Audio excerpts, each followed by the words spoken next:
తల్లిని కోర్టుకి ఇచ్చిన వ్యక్తి మనకు ఆదర్శం కాదని మరొకసారి మీకు తెలియజేస్తున్నా. ఎక్కడికక్కడ అన్నదమ్ములు కానీ కుటుంబ సభ్యులు కానీ భేదాభిప్రాయాలు లేకుండా నేను చాలాసార్లు చూశాను. గట్ల దగ్గర ఒక సెంటుకు కొట్లాడుకొని లేనిపోని గొడవలు పడతా ఉంటారు.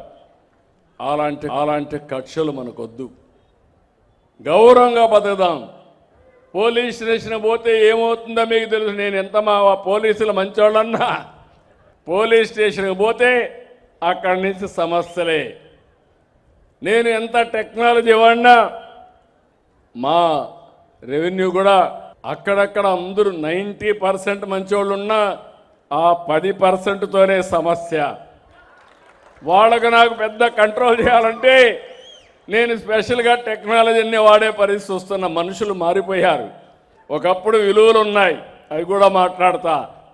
ఎందుకంటే ఇలాంటి చూస్తే చాలా బాధేస్తుంది. అందుకే కలెక్టర్గా విజ్ఞప్తి చెప్తున్నాను.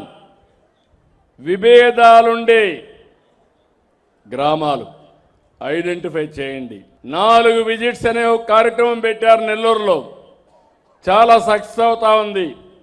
ఫస్ట్ విజిట్ పోయి వాళ్ళని అర్థం చేసుకోవడం, హితవు పలకడం, రెండోసారి మూడోసారి వెళ్ళడం, ఆ ఊరిలో ఉండే పెద్దలను కూడా కూర్చొని పెట్టడం, 4వసారి వరకు చేయగలిగితే 180 సమస్యలు పరిష్కారం అయిపోతున్నాయి.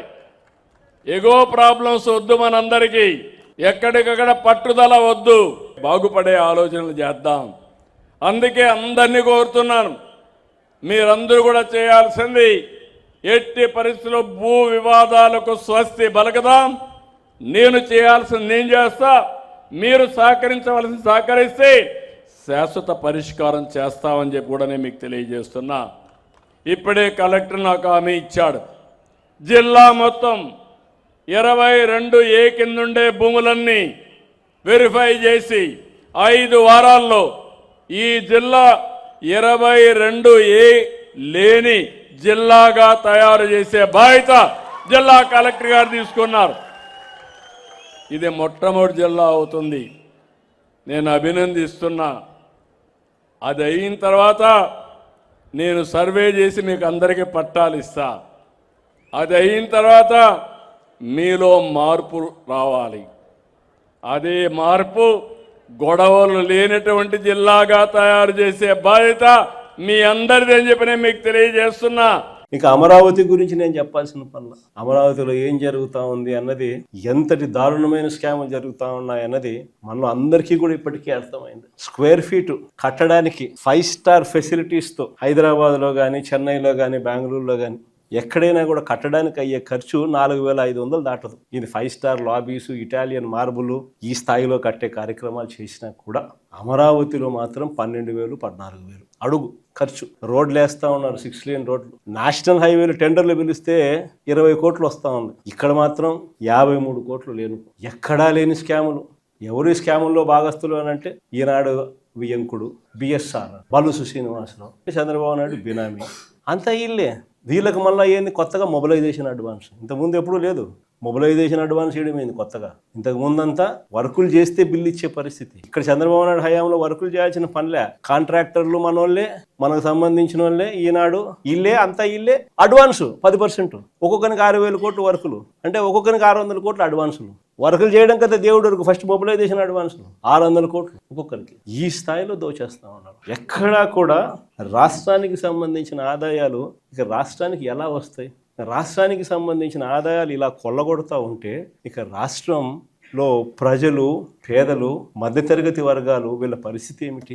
ఏ రైతుకు కూడా గిట్టుబాటు ధర కాటడం. అదే మన హయాంలో ఆర్బీకే పెట్టి, ఈ క్రాప్ పెట్టి, అందులో continuous monitoring of agricultural prices and procurement అని సీఎం మ్యాప్ అని పెట్టి ప్రతి ఆర్బీకే పరిధిలో ఒక పోస్టర్ కనిపించేది. ఇదిగో ఈ పంటలకు ఇవి గిట్టుబాటు ధరలు అని. అంతకన్నా తక్కువ రేట్లు ఎక్కడైనా కానీ ఉంటే వెంటనే ప్రభుత్వం ఇంటర్వ్యూన్ అయ్యేది. ఆ రకంగా 7,800 కోట్లు మనం ఖర్చు చేసి ప్రతి పంటకు గిట్టుబాటు ధరలు ఇచ్చిన పరిస్థితి నుంచి ఈ రోజు రైతులకు ఏ పంటకు గిట్టుబాటు ధర రాని పరిస్థితి. ఈ రోజు రైతులకు ఉచిత పంటల బీమా గాలికి ఎగిరిపోయిన పరిస్థితి. రైతులకు కరువు వచ్చినా, తుఫాన్లు వచ్చినా ఇంకోటి వచ్చినా ఆదుకునే నాతుడు లేడు. వాళ్ళ కర్మ అంతే అన్న పరిస్థితి, వదిలేసిన పరిస్థితి. మన హయాంలో ఇన్పుట్ సబ్సిడీలు సీజన్ ముగిసేలోగానే ఇన్పుట్ సబ్సిడీలు ఇచ్చి మరుసటి సీజన్కి రైతును సన్నద్ధం చేసేవాళ్ళం. ఫీజు రీయింబర్స్మెంట్ కింద విద్యా దీవెన, వసతి దీవెన ఈ రెండు కూడా క్రమం తప్పకుండా ఇచ్చేవాళ్ళం మన ప్రభుత్వ హయాంలో. ఈ రోజు పరిస్థితి చూస్తే ఏకంగా ఇప్పటికే ఈ సంవత్సరానికి సంబంధించిన బడ్జెట్ కూడా లెక్కేసుకుంటే 10,000 కోట్ల అవసరం ఉంటే బడ్జెట్లో 2,600 కోట్లు పెట్టినారు. అది ఎంత ఇస్తారో తెలియదు. పిల్లలకు ఈరోజు చదువులు మానేస్తా ఉన్న పరిస్థితులు. ఈరోజు గోరుముద్ద అన్నది కనుమరుగైపోయిన పరిస్థితి. 8వ తరగతికి వచ్చేసరికి పిల్లల చేతుల్లో ట్యాబులు కనిపించేటివి. ప్రతి స్కూలు ఇంగ్లీష్ మీడియం. నాడు నేడుతో 6వ తరగతి నుంచి ప్రతి class digitised class room. Government స్కూళ్ళు ప్రైవేట్ స్కూళ్ళతో పోటీ పడలేరు అన్న పరిస్థితిని మార్చేసి ప్రైవేట్ స్కూళ్ళు గవర్నమెంట్ స్కూళ్ళతో పోటీ పడే పరిస్థితి మన ప్రభుత్వ హయాంలో మనం తీసుకొస్తే ఈరోజు స్కూళ్ళన్నీ కూడా నిర్వీర్యమైపోతా ఉన్న పరిస్థితి కళ్ళెదుటే కనిపిస్తూ ఉంది. ఆరోగ్యశ్రీ అన్నది మన హయాంలో ఏకంగా 25 లక్షలకు పెంచినాం. 3,300 ప్రొసీజర్లను తీసుకొచ్చినాం. వైద్యం చేయించడమే కాకుండా వైద్యం అయిపోయిన తర్వాత రెస్ట్ తీసుకునే దానికోసం ఆరోగ్య ఆసరా అని చెప్పి నెలకు 5,000 రూపాయల డబ్బులు చేతిలో రివర్స్ పెట్టి పంపించేవాళ్ళం మన హయాంలో. ఈరోజు నెట్వర్క్ హాస్పిటల్లో మాకు 3,200 కోట్లు బకాయిలు ఉన్నాయి. చంద్రబాబు నాయుడు గారు ఈ బకాయిలు ఇవ్వకపోతే మేము చేతులు ఎత్తేస్తున్నాము, మేము బోర్డు తిప్పేస్తా ఉన్నాము అని చెప్పి ఏకంగా స్ట్రైకులు చేస్తా ఉన్న పరిస్థితి. బాధ్యతగా చేయాల్సినవి ఏవి కూడా బాధ్యతలు నిర్వర్తించడంలో నాడు నేడు ఆగిపోయింది. మెడికల్ కాలేజీలు అమ్మేస్తా ఉన్నారు.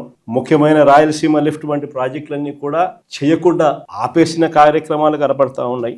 రైతుల గురించి పట్టించుకునే నాతుడు లేదు, పిల్లల గురించి పట్టించుకునేవాడు లేడు, అక్క చెల్లెమ్మల గురించి పట్టించుకునేవాడు లేడు. చివరికి అక్క చెల్లెమ్మలకు పొదుపు సంఘాలకు 0 వడ్డీ డబ్బులు కూడా ఇవ్వని పరిస్థితి. ఇలాంటి పరిస్థితుల మధ్య వైఎస్ఆర్ కాంగ్రెస్ పార్టీ శ్రేణులు ప్రజల తరపున పోరాటం చేయడానికి వైఎస్ఆర్సీపీ జెండాను చేత పట్టుకుని ప్రజలకు అండగా తోడుగా మేము ఉన్నాము అని చెప్పి ఈరోజు వైఎస్ఆర్సీపీ పార్టీ రాష్ట్ర వ్యాప్తంగా ప్రజలకు తోడుగా ఉందని చెప్పి గర్వంగా కూడా ఈరోజు